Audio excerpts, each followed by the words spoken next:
Salut tout le monde, c'est Tania. Alors, désolée pour les bruits, parce que j'ai ouvert ma fenêtre. Il fait chaud. J'ai mon fan qui fonctionne, désolée vraiment pour les bruits. Alors, aujourd'hui c'est comme une petite vidéo pour vous parler de Back to School, l'école, comment on peut s'arranger en des choses qu'on n'aime pas et que ça peut devenir qu'on aime. Alors, je commence. C'est que l'école, moi, je suis une personne qui aime l'école. C'est pas tout le monde qui aime l'école non plus.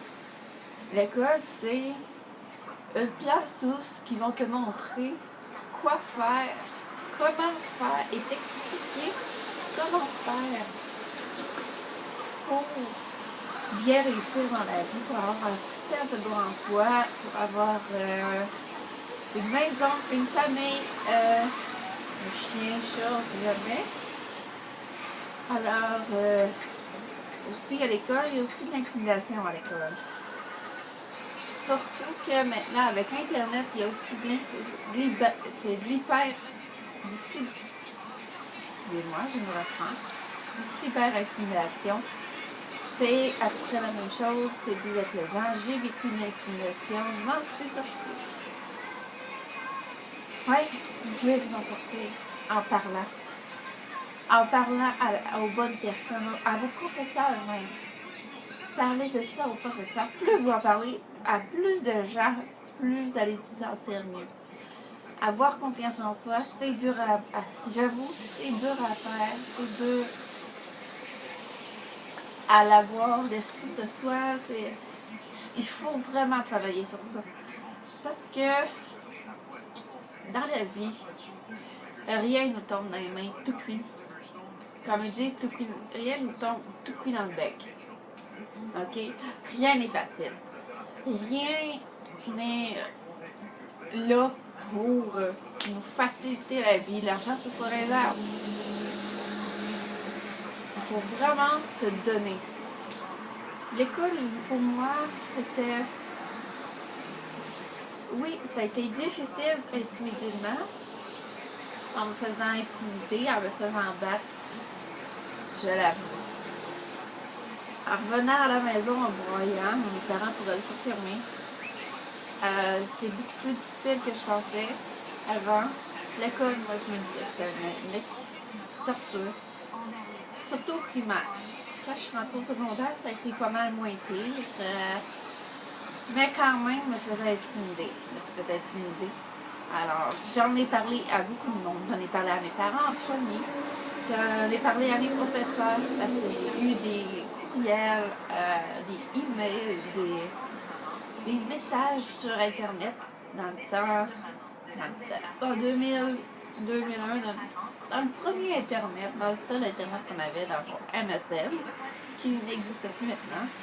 Alors, j'avais renvoyé à mon professeur le mot que j'avais reçu dans une personne qui était dans ma classe. Alors, la police s'en est chargée. J'en étais rendue là. Vraiment rendue là. Alors, moi, j'avais peur pour ma sécurité. J'avais peur vraiment pour les personnes que j'aime, parce que je ne veux pas les perdre. C'est tellement les personnes qu'on aime et qui nous aiment. C'est les meilleurs à nous conseiller. C'est les meilleurs aussi à nous aider. Si vous demandez de l'aide, ils seront toujours là pour vous. Si eux ont besoin d'aide, ils seront toujours là pour eux parce que vous les aimez. Puis là, surtout que là, vous avez votre liste scolaire.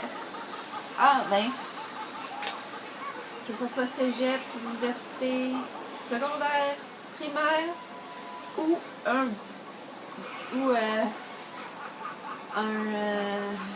professionnel ou un DEP justement comme j'ai fait pour moi en coiffeur.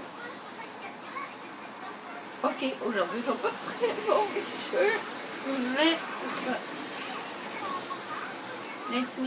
l'intimidation, n'hésitez pas d'en parler. Si vous voyez qu'une de vos amies ou même une personne que vous ne connaissez pas, parlez. Plus vous parlez, plus il va y avoir, moins il va y avoir d'intimidation dans la vie. J'avoue, les enfants sont méchants à l'école. Ils nous traitent de tout, de nom. Ils sont très très méchants, oui. Mais ne vous faites pas intimider par la méchanceté. N'allez pas vers la méchanceté. Ça va aller nulle part dans le reste de la vie en sacrant ou en n'importe quoi. Vous n'irez nulle part, selon moi. Alors, l'école, comme moi je disais, j'aimais l'école, j'aimais apprendre. Quand j'ai commencé vraiment à aimer l'école, j'étais en secondaire 3. J'étais à Jean Brébeuf. J'ai commencé à aimer l'école, vraiment dans cette école-là, parce que j'étais en CP, en cheminement particulier avancé, qui était un programme, dans le fond, avec moins d'élèves. On était à peu près une vingtaine d'élèves au lieu de 30. Maintenant, dans les écoles, c'est peut-être 30-31 élèves pour un professeur. Mais on avait un professeur pour 20 élèves, puis on avait des devoirs, c'est sûr. Je faisais mes devoirs, mais j'avoue que mes premiers temps, je comprenais pas. Je demandais à mes parents, ou après, je demandais surtout à mes professeurs. Ne vous gênez pas, surtout à demander de l'aide à vos professeurs. Les professeurs, ils sont là pour vous, ils sont là pour tout le monde, ils sont là à répondre à toutes vos questions, bien apprendre, à bien à bien faire vos devoirs, à bien faire vos problèmes, vos formes de français, vos multiplications, vos résolutions, ils sont là pour vous. Ils vous diront pas « Ah oh non, j'ai pas le temps, laisse-moi, regarde, j'ai un livre à lire. » Non. La particularité des professeurs, c'est qu'ils sont là pour vous. Ils sont pas là pour vous décevoir. S'ils font ça, ben, si vous voyez qu'ils font ça à plusieurs reprises, au pire, dites-le à votre directeur, puis pour faire de quoi. Mais c'est rarement arrivé dans mon cas. Dans mon cas, mes professeurs ont toujours été là. À un moment donné que j'étais malade, alors ils m'ont envoyé mes devoirs. Et je les ai faits. Puis on pouvait même communiquer par téléphone, par Internet, avec nos professeurs. Maintenant que Internet est plus là dans nos vies, il peut aussi, nous répondre plus facilement. Parce que je suis sûre que les professeurs aussi sont sur le Wi-Fi ou sur Internet.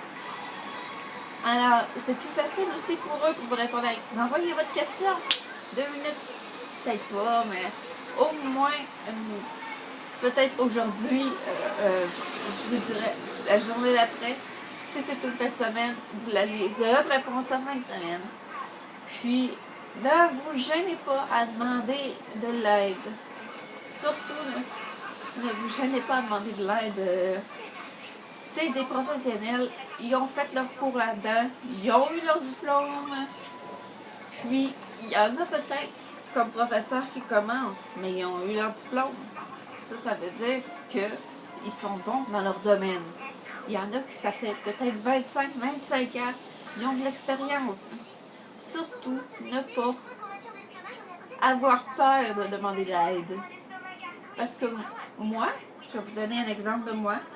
En histoire, j'ai eu un peu peur de demander de l'aide pour dire « Oh, ben t'es en telle année, c'était-tu ça, c'était-tu ça? » Alors, mon histoire, je l'ai passée de justesse en demandant aucune aide. Tu sais, je me suis dit, moi, je suis peut-être fonceuse, mais je demande pas d'aide, je vais voir ce que ça donne. J'aurais dû demander de l'aide. Oui. Eh oui. J'aurais peut-être pu les 80, comme dans mes autres matières. 80, 90 dans les autres matières. J'étais pas une bolée.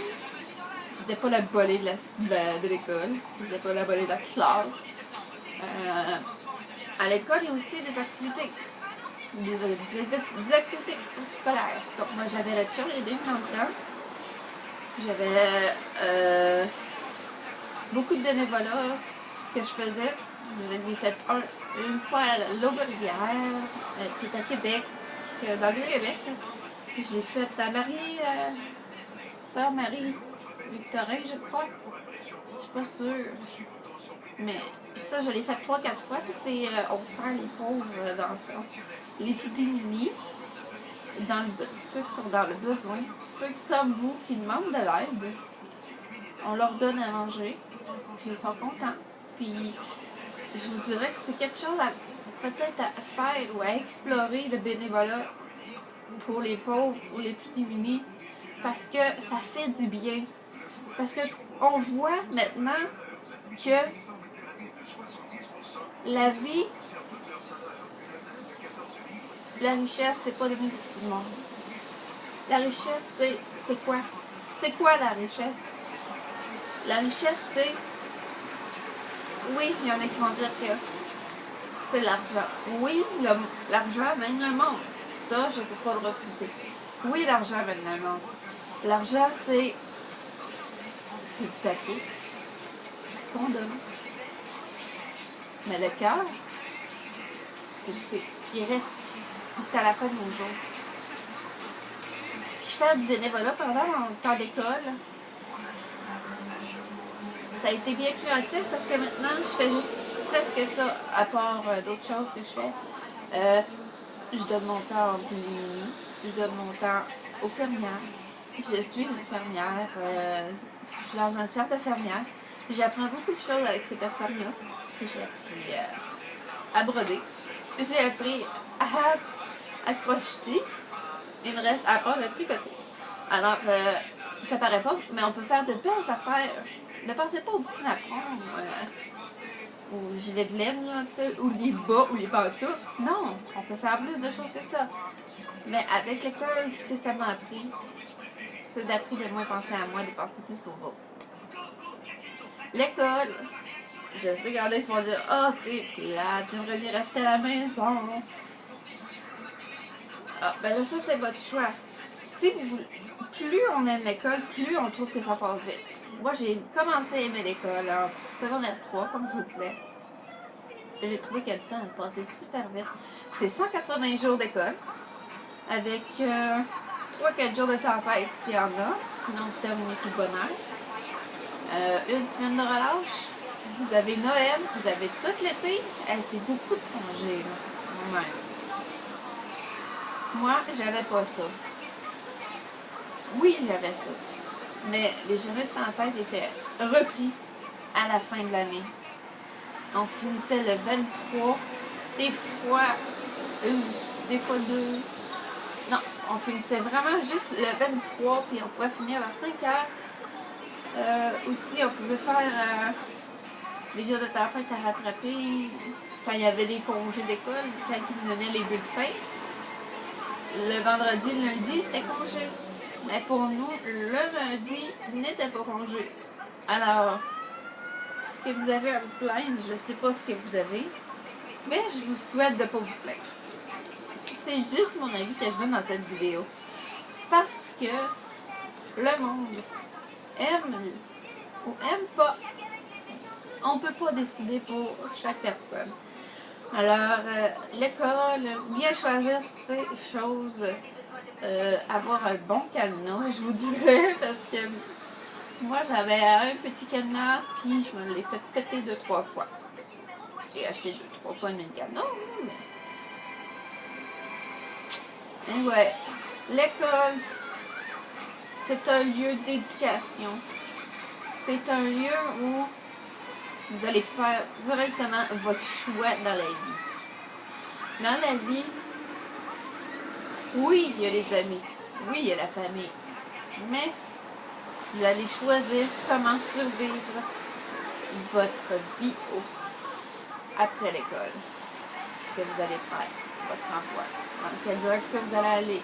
Est-ce que vous allez dans la direction université, cégep? Si vous allez vers l'université, ok, parfait. Si vous allez dans l'université faire un baccalauréat, faire emploi, aller plus loin possible, ou même faire comme moi un DEP, ils donnent des diplômes aussi, c'est considéré aussi comme un cégep dans le fond. C'est ça. Alors, l'école, j'avais fini sur ce sujet. Parce que ça peut quand même être c'est un peu long comme vidéo. Désolée pour la longueur de ma vidéo, mais je voulais en parler. Parce que l'école, c'est magnifique. Il y a des écoles qui sont super belles. En plus, vous allez retrouver vos amis. Si vous n'avez pas d'amis, vous allez vous en faire. Au pire, si vous êtes seul, là, c'est plus si grave que ça. Parce que vous allez garder vos amis qui sont peut-être dans une autre école. Vous pourrez les appeler. Puis maintenant, les écoles, ils ont Internet. Ils ont le Wi-Fi. Peut-être que vous allez pas pouvoir communiquer. Pas pendant les cours. Non, non, non. Mais c'est juste ça que je voulais dire.